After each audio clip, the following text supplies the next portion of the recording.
Good evening. You're listening live to the Extreme Movie Show. I'm your host, Rob, broadcasting to you from the Extreme Studios in the Pinos Palace, just west of Orlando, Florida. I've actually taken this stream solo to a walled-off city that's long been since forgotten called Kowloon City. And it's something where that it's hard to keep a straight face talking about it. I'm here with RDV from the Great Midwest. We're talking about Jackie Chan's crime story from 1993. A serious turn for Jackie Chan. I believe a first watch for both of us too. And RDV, I know you like to spooge a lot when you like something. I can already feel it coming out of you a little bit here too. Can you feel it? That's gross. Just give me a little bit of your initial take on this film as we dive deeply into this. I'm all pumped up. I'm feeling electrified. I'm feeling like The Rock. You know, got the millions of people behind me that love this movie. This, like I said, this was the first watch for both of us. Seeing Jackie Chan, other than being Jackie Chan, but still getting like, it's basically Jackie Chan serious. Jackie Chan with all the moves without the jokes, you know, or oh, don't shoot me, oh, you know, like that. This is Jackie Chan at his peak. I love it. One of the things I've always heard from people who say they don't like Jackie Chan is because he does ballet dancing, or he's just, you know, he's a clown, you know, doing martial arts. This is serious Jackie Chan. This is Jackie Chan channeling his Bruce Lee, you know, mentor, you know, doing the serious route, not going over the top normal like he does. And I like this because it wasn't I think it was Kowloon. Yeah. Kowloon City, the walled city, Island. Which when they're filming this, they filmed this movie and a lot of the parts were actually in that city. And this is right before they're about to demolish the city. China was getting rid of it. They're tired of the Triad. Everybody had already been evacuated out of the city. Everybody in that, you know, you get shots in there. Those are all, you know, there was no other people walking around that weren't supposed to be there. And they evacuated the city in 1993, and then by 1994, the whole entire area was demolished, just torn down, and now it's a park now, like the different like mall stuff, you know, they're out there. And two things about that, I'll just say it quickly, and then we'll get back to the movie. Is that I kind of love it. It was like a mega city. If you're always watch Judge Dredd or watch Dredd, you know, the future city where everybody's all like packed in one, like Blade Runner. I love that kind of thing. Would be the 15-minute city. Yeah, this is basically like Blade Runner was kind of inspired off. Was that those kind of walled cities? A lot of mangas, a lot of animes, and just like I love it. So I'm really grateful that they actually were out permission to go in there and just film a lot of that stuff in there. The demolition, the explosions again, were part of the actual demolition, so they were allowed to do it. So that's kind of cool. That's nice it was like so like the Pyrex when they blow up the building at the end, all that stuff that was actually really happening. It wasn't CG, you know. Jackie Chan, you know, basically getting, you know, basically running from explosions and sliding down poles. This is remember we watched was it Big City Brawler? Remember we got to see him climbing up the scaffolding, and here too we get to do a lot of the bamboo scaffolding. I will be bringing that up because here's the thing about this film from my perspective is that you're right, it's serious Jackie Chan. I've mentioned before that I'm one of those people that fall in the camps of he's a clown that does ballet because he is a clown, and he's got comedic timing, and he was trained classically in that. So I don't have a problem with it. It is what it is. But I told you before in one of the other movies, not Drunken Master, but around one of those period pieces in the late 70s, early 80s, where he's a little more serious in the film he's in, I kind of wanted to see him do that more. And of course, we never really did because he hit, you know, the perfect spot for what he did. He was true to himself and being kind of comedic and everything else there too. And I thought this film was interesting because in 1993, when this came out, Rumble in the Bronx, I think, came out first in America, then this one came out or whatever. And I think this might have been a better way to introduce him because here's the thing. He's tried before. He's been in other things. Breaking the United States is tough. And to kind of set the stage here a little bit as we get into the film, going back to World War II, Japan is very militant. They're on their own. Them and China would go back and forth. Communism swept a bunch of countries, you know, turn of the century, early 20s and 30s. And Hong Kong was kind of on its own a little bit. That was the big hub. But in World War II, Japan occupied it, and then that's how we have the walled-off city that we're talking about, Keung, where this is shot in. But of course, it's a normal city. It's not, a lost artifact of the Middle Ages. No, the British ruled it then afterwards, and then, yeah. And then 97 was the year that it was going to transfer over. And so what happened after World War II is during China, when the communists came in, the main people that ruled it that were not actually went to say Taiwan. And there's this whole legacy behind it that means nothing to us as Westerners. We're like, Hong Kong, okay, we just know there's a lot of hotels and prostitutes and gambling and money and stuff. That's where everybody goes to party over there. And I think what's really stands out in this film is a couple things. One, yes, there's some action scenes and some fight scenes, but this is really more of a police drama, almost thriller. And it's not a goofy movie, which I appreciate. I think it's done well. It's very rich looking, like the print that you put the location in the chat on Tubi. Yeah, good looking print. There's a couple others floating around that have the original Cantonese version. There's a dubbed one as well. This is again one of those films you want to see in high def.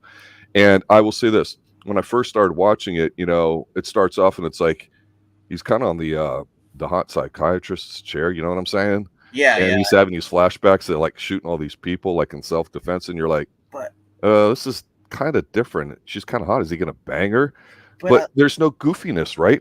And so even with the first big stunt we see with the car chase going down, which is pretty good, when he becomes the sandwich in the car between the guy ramming him and the motorcycle, you're like, okay, I've seen this before. But then you see the guy on the motorcycle's head kind of get lodged in something. I'm like, this is different. It's interesting. Yeah, you notice it right off the bat. I like this character kind of pushing back on that PC wokeness crap. From the therapist saying, "Oh, it's like you're not responsible." Especially when the men got hurt, the ones one died, one's in there. He's like, "You don't get it, dude." It's like are you gonna say this shit to their parents, to the small child, the mother, the wife? Are you gonna say that? It's big talk to say all this, but I'm responsible because I'm there. It was a little whiny to me because it didn't really factor in the rest of the movie, but it was different. The whole scene. It proved that he cared about his man. He cared about the law. Yeah. So he wasn't, because opposite him was the other guy, who basically was a corrupt cop that was forced to work with him. Kar-ying. Yeah. And basically he was overweight, kind of useless, dirty, and is everything that a cop should know. He was a player, bro. Yeah.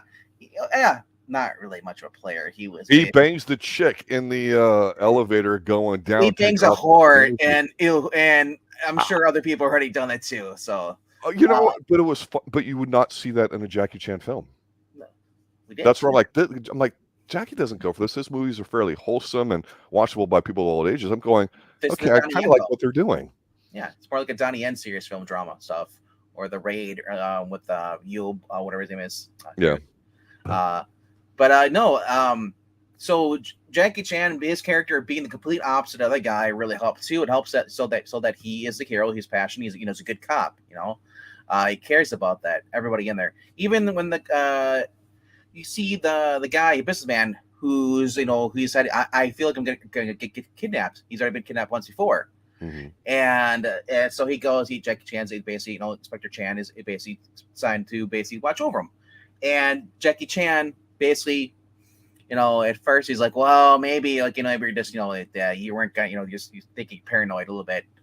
And then they go out to the construction site. These guys show up. The other construction workers tackle these guys. Turns out they're actually guys who are on strike. They want their money. He owes them money, and Jackie Chan gets in the middle of them, trying to calm them down. Gives them a speech about how they're all on salaries and how they're all basically just barely making ends meet. And he says, going to riot. He's like, I'm responsible for the law, and if you guys do this, and I'm forced to arrest you, and I don't want to do that. So basically, try to appeal to them. Even after he gets concrete splash in his face, mm-hmm. He gets a lot of stuff. And the car chase, he gets blood in his eye. You see the water bottle he's driving, he's put in his eye, and he's the guy. It's like he got hurt, right? Yeah. Normally he grimaces and groans, but he shakes it off. Here he gets beat up. Yeah, he does. There's a scene in there where he's running. The guys are going to run him down, pin him between a vehicle. You see his leg almost gets pinned. In the outtakes, he actually he gets smacked. His legs get crushed. Yeah. Yeah. So it was very dangerous. He even talks about his memoir, his book about this movie. But overall, the stunts in here are everything you'd see in a Jackie Chan movie. Him throwing Not quite chairs. as many, do you think? I thought there was quite a few that mattered. The biggest one I'd say probably was like I guess with the water, with the he's in the ship, opens the door, swimming, trying down, or when he's tied with a chain, they drop him down there, and he's just kind of like badly injured. The car chase, though, he pushes the car back over, and he drives down the hill. That was cool looking because you don't normally see that. You see it in For Your Eyes Only and something else there too. No, there's another Jackie Chan movie. He drove down the hill. Remember, a little Chevette. Right. That's what I'm saying. That was kind of neat to see because like, okay, something weird gonna happen. Is it gonna explode? And it's like, no, it's just a shortcut, but it looked cool. I think that was Police Story, the first one. With the guy, he's chasing after the guy. The guy gets on the train, the bus. He's chasing him. Like I said, that's what I love. That I marked for that as soon as I saw they going on this huge cliff. I was like, man. And you see the car goes up, and it's like Dukes of Hazzard. I'm like, wow, how many cars did they ruin? Because I'm thinking like Dukes of Hazzard went through like 15 or more, possibly. But it's I love this. For being a drama, it didn't really feel like a drama to me as much as more. It was actually even though it was kind of serious, I kind of got really into it though. To me, it was a drama. It was not an action film. Now there was action in it, but it was really action. Yeah, it wasn't. That's not a bad thing. But to me, it wasn't like the boring drama movies. I see a drama movie like Pride and Prejudice, just gag me with a spoon and shoot me. Literally, drama. I know. Yeah, I don't. So it's not your. It's more like your police drama. Yeah. Well, yeah. Well, there's police dramas like NYPD. Like there's police procedurals. Yeah. I can't stand or. Like all the CSI shows. No, they're super popular. And all that. I don't care for them. Yeah, exactly. And this is nothing like that. They're actually, I love this how everybody works together when she's bought there. They basically want $60 million to kidnap the guy, the businessman, and they want $60 million US dollars. So they follow her to the bank. They're watching her, and they're running from like one bank to the other bank. You see him down there in the bottom screen on the right below us. And I love it. And then he's like, guys, we're probably, he says on walkie-talkie, he's like, dude, we're falling too close. They all back up once. He's like, dude, not at once. Think, move all the. So I love it. The little subtle humor kind of like that. Right. But I mean, all the foot chases, I love that. They had to run over, get this bit because the guy kept telling like, well, now go here. And I thought it was really cool. I mean, for everyone involved, it wasn't just like Jackie Chan's the star and that's it, and that no one else does anything. Like, I love this. Like, you can tell his stunt crew was in here too. Obviously, they're the ones doing the stunts. Yeah. The guys in the beginning, he's shooting him with the gun. Again, the guy comes out and he's like, and just it was just over the top as far as more than we see with Jackie Chan. As far as the villains, because usually the villains are like one off. You don't remember them. But the guy was a little more solid, and I think the thing too about it is we know early on that this guy's crooked, so we're going to see how he does stuff. He didn't seem over the top or incompetent, and actually I thought that was kind of cool. One of the scenes that really stands out to me is we always say, okay, we know there's going to be a car chase, right? Well, we get that early on. There's a foot chase scene in here where some guys have guns, and you know how I feel about it. And this is the only thing that I thought was mildly amusing, but not goofy, stupid, clownish, and I thought it kind of worked in here. So they're having this fight, and I was starting to have shades of, okay, this is what American audience would start to see in Rumble in the Bronx. And of course, later on when we do the Rush Hour series, we definitely get rehashes of this stuff. Yes. That's why even though they're good, he's kind of cruising, in my opinion, in a Rush Hour. So, and it's not necessarily a bad thing. That was fresh for the American audiences. But if you saw a movie like this, you see where there's they're in the little shopping area, and the guy's got a gun and he's trying to chase him, and he kind of gets stuck behind him, and then he pushes the refrigerator. It's full of stuff on the guy, and he fights. So you see guys landing on it, moving around, and he's trying to dodge it.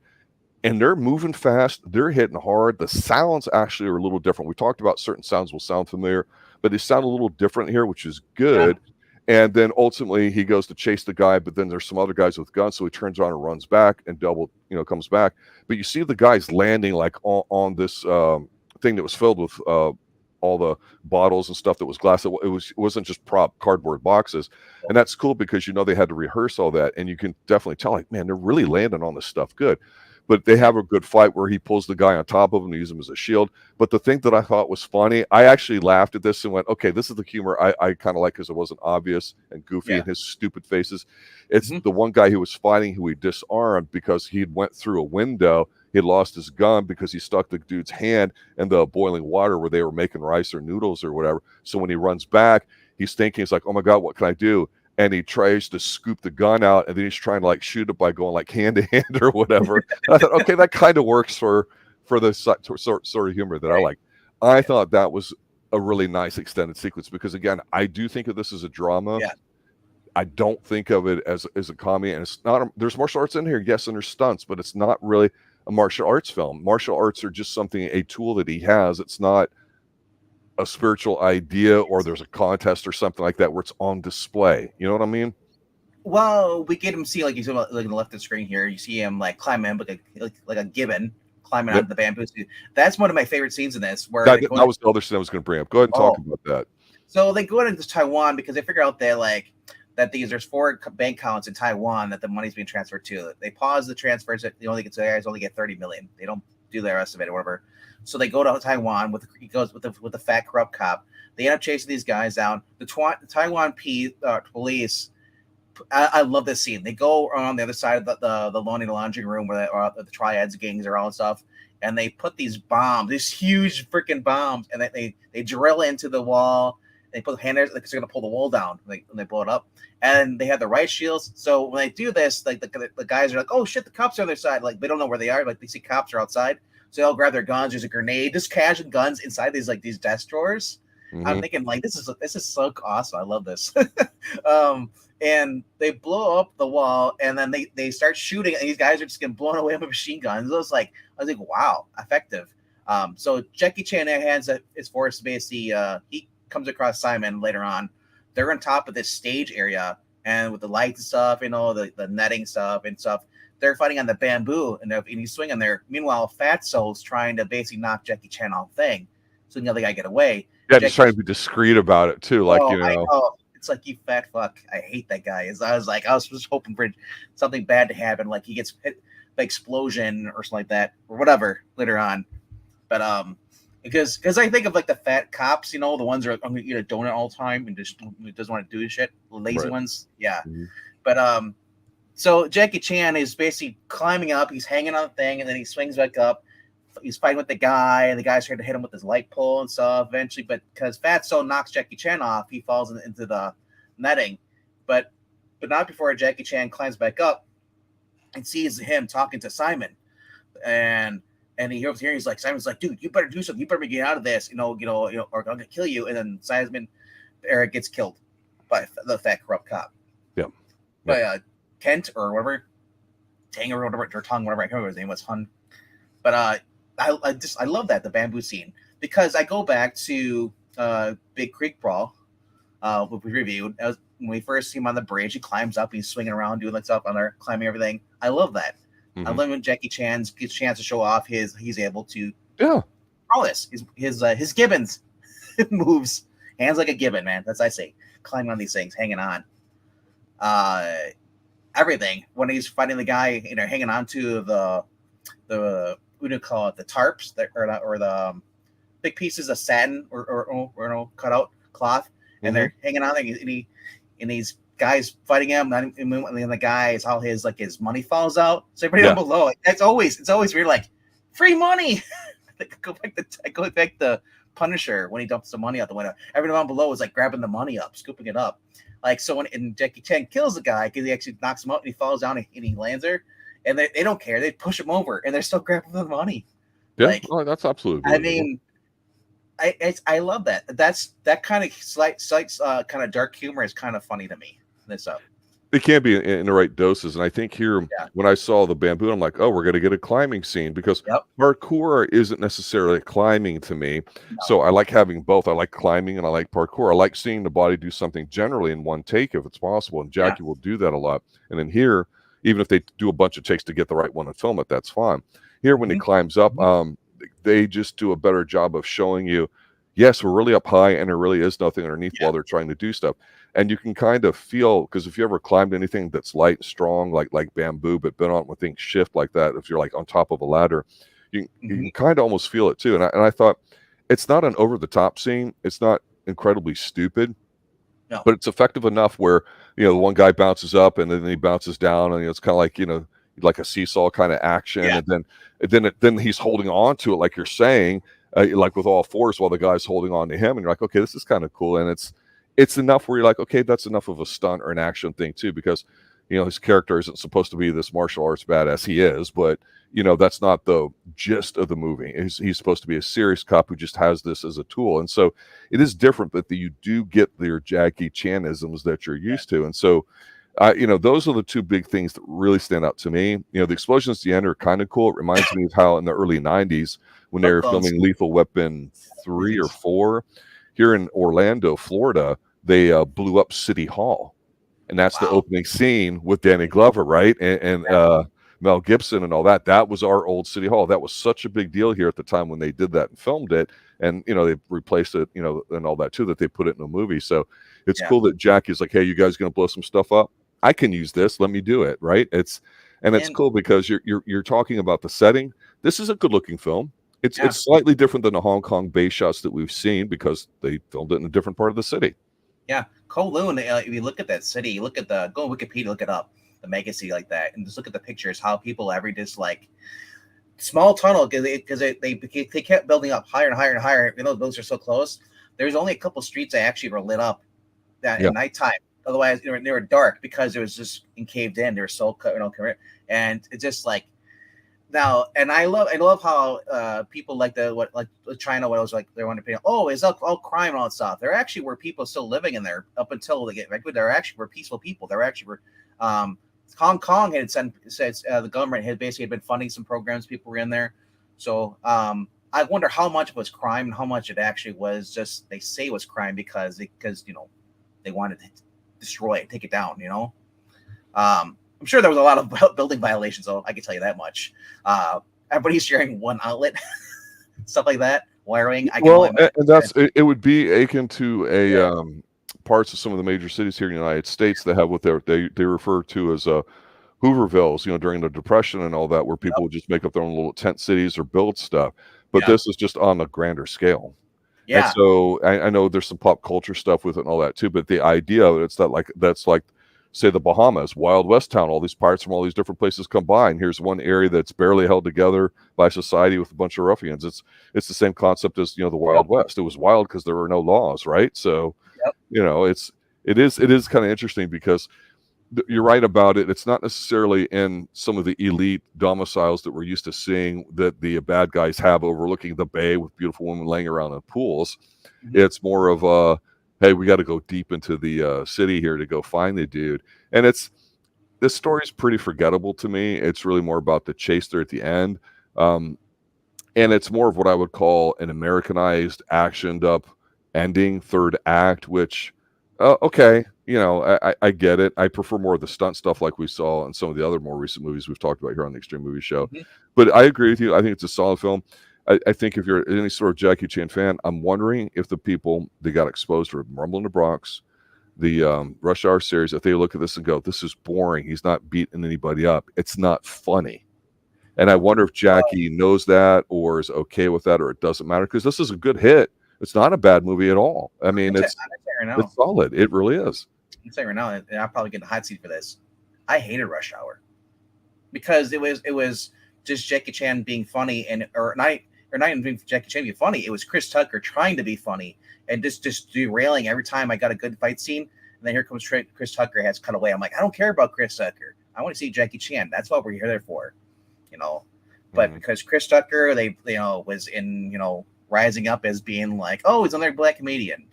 He was no Eddie Murphy, So it wasn't like, it wasn't like he was actually that funny. But people are like, oh my gosh, we loved him. He was in Fifth Element as a drag queen. And, oh, he's funny in there. And it's like, it was in Friday, which is a very popular film at the time. Yeah, I like Jackie Chan by himself, unless it is with Michelle Yeoh. Michelle Yeoh, that super cop, I like that when they were working together with that. It worked well. and it was a good driving vehicle for them to both further their careers. Him put another notch under his belt as far as movies, and her to actually help springboard her into more action roles. I'll say this about the Rush Hour movies. That's not an uncommon observation. I don't come away with, change the channel heat with Chris Tucker. He's one of those kinds that goes really fast and they improvised a lot. And I know Jackie didn't understand a lot of it. And I think that's part of the charm in watching it. I think actually the Rush Hour trilogy is interesting because I think the second film is far superior to the first. He's actually tolerable in that one. And the third one only exists because, I guess they're under contract, but he won like 15, 20 million bucks. So they made it. And that's why it's 8 minutes long and that sucks. Well, so I get it. And I hear there might even be talk of a fourth one that's been flown around for a while, but this older stuff that we've been talking about of Jackie Chan's earlier in his career, certain to me stands out more. It's just when you watch Rush Hour, it's a good film. But the second one is really solid. I do think that's probably peak Jackie Chan American style, just because it's a good blend of stuff. But again, some of the stuff we see in Rush Hour, we saw in this film. Some of it we saw in the last film.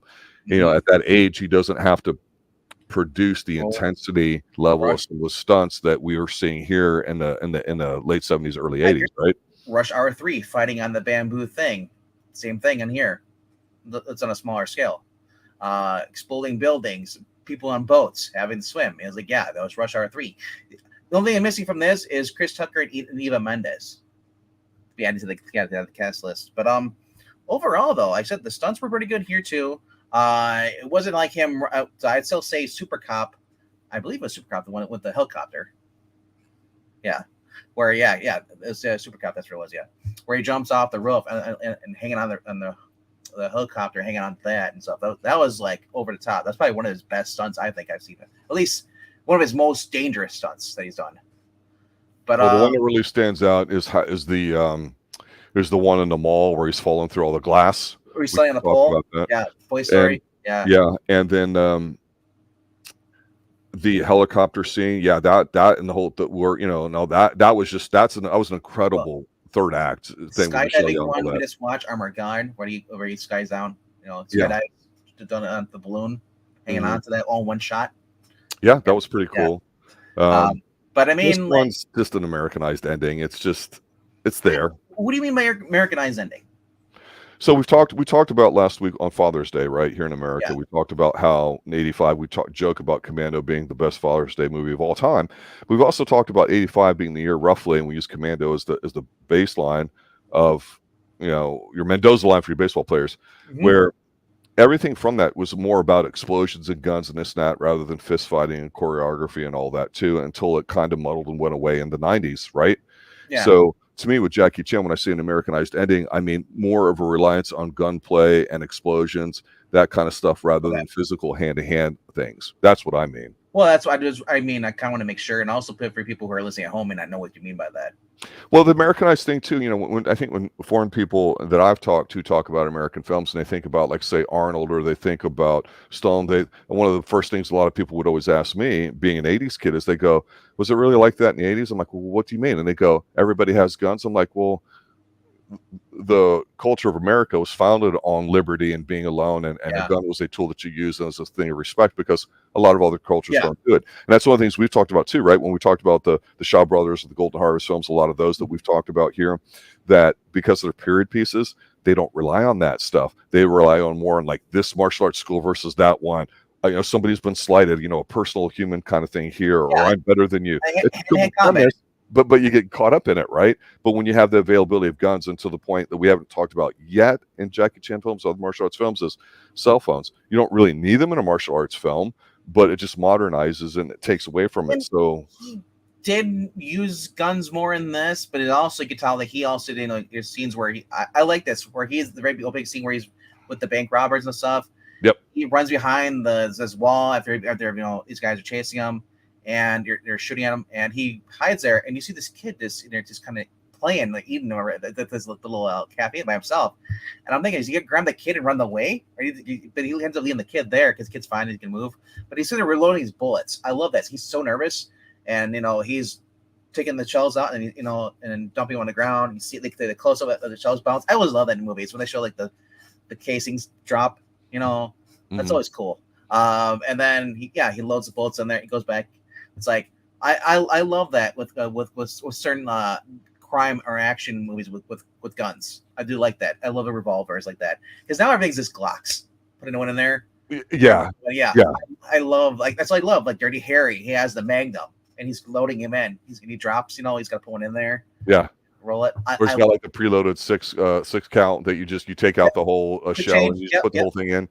Change. Or other ones we had to actually a box and they just kind of load one at a time and they're dropping it because they're so nervous. They're dropping it, pulling the bullets in one at a time. I love that scenes when people do that because that's so authentic. Because it's kind of in a situation you would just because you're a cop doesn't mean that you don't get scared. Yeah. And then who's to say? I mean, how many shots, or how many times he's gotten to gunfights? Because it seems like this is the first time he's in because he's kind of nervous. He killed the guy and he's kind of shaky about it. And honestly, I would rather trust him to be kind of affected by this, but the guy who's not affected by it. Just killed another bad guy. I'm good. Well, it would be easy for Jackie Chan for us to sit here and talk about how, he's a clown. He's a kung fu clown. Yeah. And right or wrong, he does it very good. So there's nothing wrong with that. You know what you're getting, right? Yeah. So I appreciate the fact that he's tried to do some other things too, and more than one attempt at trying to break into the American audience. Well, again, whether it's for money or for creative control, I don't know. I don't really care. But for me, I appreciate it because when I see a film here like that, like I've told you, I would rather see him do more stuff like this. Not that he's not good at what he does, but that's just my personal preference. And the fact that he was able to do it successfully and not. He looked like he had chemistry. We talked about with Michelle Yeoh really well naturally. Here, it doesn't seem like everybody's here to prop him up and make him look good, which some movies are that way. He seems like he just blends in well with everybody on there. And that's a sign of somebody I think that's a good actor because, yes, he's the star, and whether he's writing, directing, choreographing, or some blend of it, somehow you just go, yeah, he's making a vehicle just for himself. I think he's more interested in making a good movie and doing what he can and what's called for that to happen, and that's a different mindset. So I do appreciate that. Yeah, I'm not surprised he did a serious role like this in the 90s because the cop dramas were big in the 90s. These had come up. You said you had the Lethal Weapons were still going in the early 90s. So I mean, Japan and Taiwan, Hong Kong were starting to simulate a little bit. They were starting to do adapts. They're like, well, we'll see what they want in America. Let's try this here. And so, I mean, there's out there. If you look on on IMDb, there are tons of just cop dramas.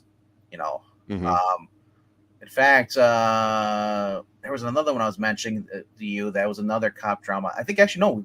I think we just reviewed one that was a cop drama, or am I thinking something else? I'm thinking something else. No, with the oh yeah, I think I was watching it. I have to look at their movies, that we recently reviewed, but it was a guy gets up getting killed, and like another guy has to like pick up the slack. So we haven't reviewed it here on the channel, but it was one of the movies I was looking at, and it was just like I was like, wow, and I went down a rabbit hole, and it was just there's a lot of different cop dramas that were going on. So this was Jackie Chan was kind of like, you know what, let's do one, see how it works out, and I think it did pretty well for him, for this. But I mean, it wasn't normal his I'm Mr. Nice Guy, which he does in America, which I would eventually will review on the channel. I don't know when, but I mean, I kind of want to go through his list. But I mean, we're also branching out, and going through other movies of other actors, kind of martial arts stuff too. But overall, though, I really enjoyed this movie. From the get-go, it was really good. Yeah, and I think that Jackie Chan did a pretty good job here, and you still get the Jackie Chan moves, not as much as he normally does, but you still get Jackie Chan. You still get a decent movie, and for being an hour and 47 minutes, it's on Tubi, nice print. It was an English dub, so it's kind of weird not using his own English voice. He's already done that in America. Mm-hmm. Because it's his film. This is a film, the Hong Kong film. This is a Golden Harvest film. So this was not filmed for Americans. This is filmed for people in Hong Kong, the Cantonese language. So I can make sense why he didn't do an English dub. And I think the English dub was just done by, us over here, kind of like what Funimation was doing for all the Japanese anime. They would have the English voice cast over here that would redub that was sent over here. So, but like I said, I sometimes I like the English dub more because it gives me a chance to focus on what's going on the screen. Otherwise, I'm too busy looking at people getting their ass beat up and then not paying attention to what they're saying. I prefer the actual. I prefer hearing the native language that they're filming it in Sure. with subtitles. I understand you have to pay attention to it more, but I like hearing the natural thing because when it's not their voice, it takes away from me buying into the character, especially if it's somebody like Jackie Chan that you feel like you understand his delivery and everything else there too, because it's not just the tone of voice, it's the delivery, it's the cadence, it's everything else there too. And it just, that is a part of it. Even though it's a visual medium, there's something to be said about what people sound like when they do it. And, you know, it's weird about this movie because I don't think it's excellent. I think it's very solid. I think it's very good. Right. It's entertaining. It's different. So if you took all of Jackie's thing and you had a short list on it in no particular order, like I say, I think Rush Hour 2 is the standout of that trilogy. That's good because it's, I think, his best Americanized version of a movie. I think this one would have to be up there because it's just so damn different, but it's good, right? I love the one with Michelle Yeoh and the stunts and the teaming up there too, because we're not cheated out of him or her. So, I mean, even though there's somewhat more recent reviews that we've had here on the Extreme Movie Show, I think there were some of those more standout ones, which we didn't know. A lot of these are first watch for us. Yeah. So the movie I was thinking of, it was A Prisoner, 1990, that Jackie Chan starred in. He wasn't the main star, but it was straight up serious carp drama. And I am kind of glad that he learned from this or being an extra in there, you know, and actually learned that, hey, if we're gonna do this, let's not make it like so procedural. We're gonna show that they, you know, it's kind of in line with the Police Story. This felt like a reboot of Police Story in a sense. You know, it was serious. There wasn't much comedy and stuff in here, you know, but he was the big star. You know, there was some stunts, like I said, but it wasn't like over the top or the end where he's just, I'm gonna swing down, you know, swing on the pole and go through the lights. It wasn't like that, like over the top like that. Right. But I mean, you got the car chase at the very beginning, which was really cool. Which I love seeing that, you know. And he just, you know, I love it. He looks over, and he's like, especially he's on the phone with the operator. He's like, you know, he's like, dude, patch me through. It's like I need help. And he's like, well, if you're inspector, you only need your number. And he's like, you freaking kidding me? So he finally just calls 911. Or 999 is there. He's like, and to the assistant. And he's like, I'm like, I love that. And then he also knows that his cars is still running. It says it's not going to side. So he just kind of pushes it over, rocks it back, and then uses the drive. I'm like, I don't think it'd still be running once it's sideways like that. I will say this: older cars could take a freaking beating, bro. Not like today where you blow on them and they just go out. They can take a beating, but after a while, like I'm telling you, bro. I've seen cars. There used to be a thing that that they won't do anymore in schools because of liability. But like when you do your fall fundraiser, right? Like for whatever sport or something, you bring out the old car, the old wreck, you drive it out there, and you know $1 gives you like 5 whacks with a baseball rat, and everybody goes crazy banging it up. And it's not. I can't tell you how many times I've seen a car driven out there look like it belongs in the junk pile, and somebody just drives it off. So that was actually at a church event I went to. Or back in the early 90s. I remember something that, and I was like, you take a turn, and the raffle. I was like, what? A healthy outlet for violence is perfectly acceptable, and I think with Jackie, like we mentioned with Rothrock and a few others, you know, the lifers, is that they're using it as a part of the repertoire to tell a story. So I'll close on this. I know that Columbo, the season 1 that we reviewed here on the Extreme Movie Show, and we'll be ranking season 1 plus the movies in order from best to worst this coming week here on the Extreme Movie Show with myself and the young 20-something Professor Pixel and perhaps our guest on there too that's been joining us. I think that in there you got something different where you know who the killer is early on, and the gimmick, for lack of a better term, is how does Columbo figure it out? And it's usually a human foible, you know, greed or ego, right?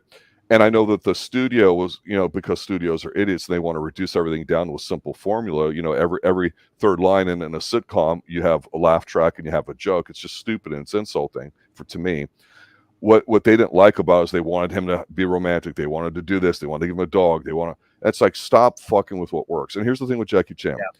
If I really wanted to bitch at him in this movie, I considered say, hey, this guy really hasn't learned much in all his years of doing choreography in movies, because we're getting the same old, right? We're getting the foot chase, we're getting the car chase, we're getting a gun scene, we're getting a parkour scene, we're getting maybe this. So you got 6, 7, 8 things every 5-10 minutes. We get it, and then we get the big fight at the end. Oh my God, let's be original. Well, you know what? Here's the thing.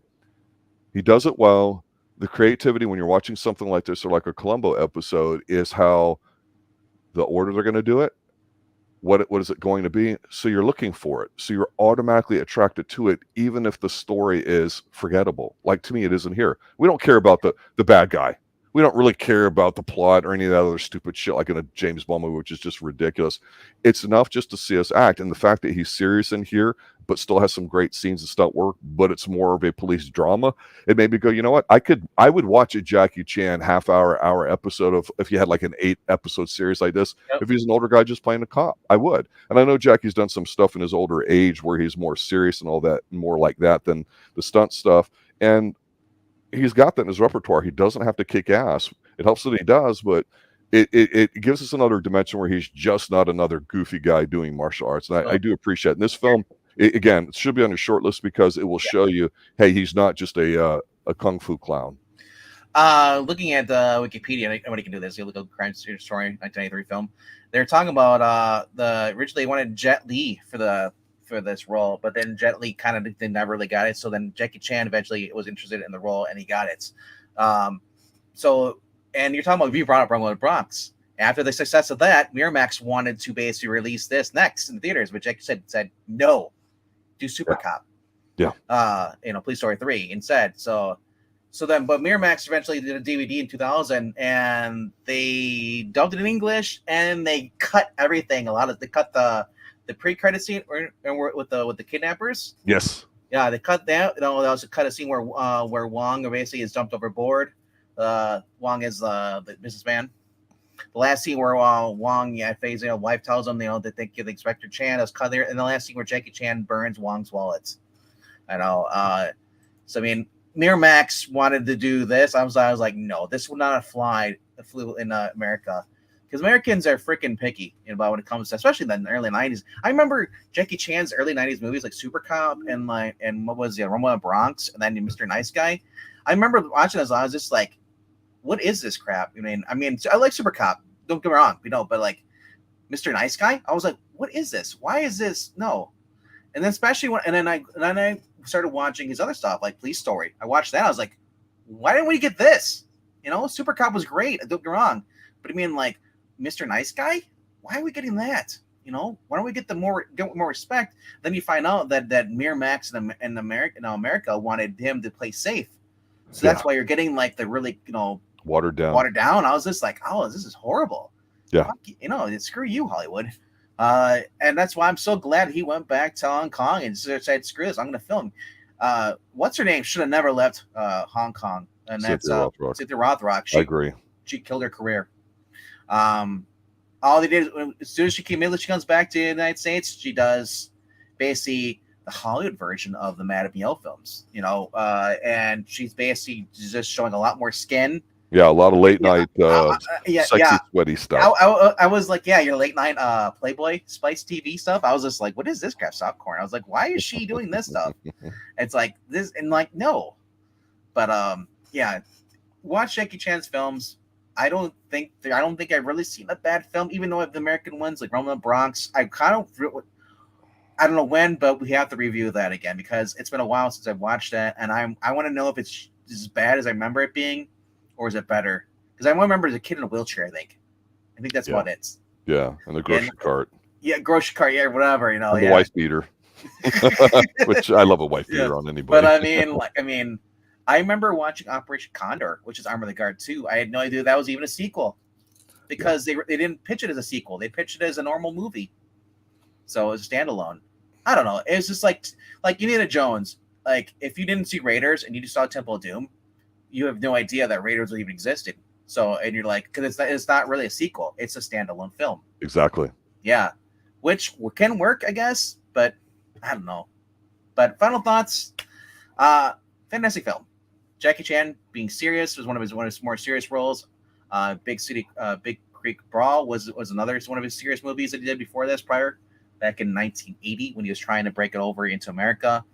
This is set in the city of Kowloon, which is a fantastic city. I encourage people to look up and read about it. So it's everything that was on there for the years. And it started as a military outpost, all the way going through up into the 90s.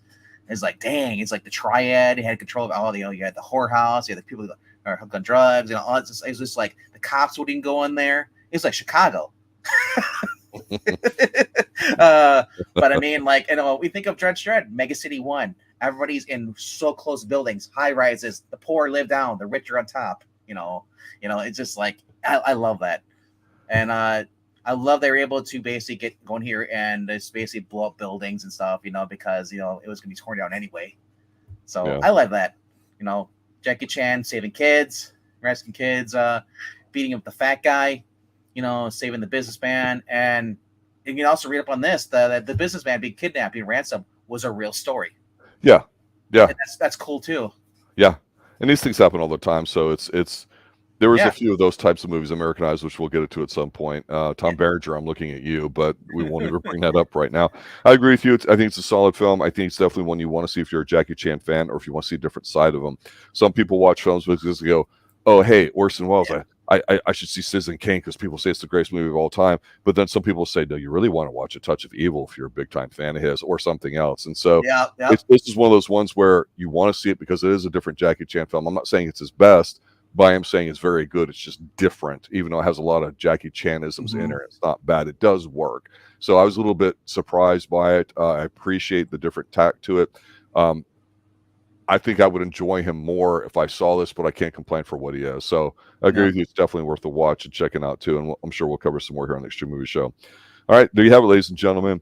For RDV and everybody involved here on the Extreme Movie Show, thanks for watching, listening. Have a good night and stay extreme. Good night now. And as always, leave a comment down below. Want to know what movie should we review next? We will be shifting from martial arts here soon. We're just on a high right now. We're on a high right now because we have 700 views of Super Cup. I mean, we want more of that. If this is what you guys want, just tell me. I'll do it. It's no body double, but then very few things are. And we don't mind doing erotic TV or movies as well. So send us the smut and trash. Mar Vista Entertainment, you've got so much. Let us know, guys. Good night now. Even more Sonny Chiba in the future. Later, guys.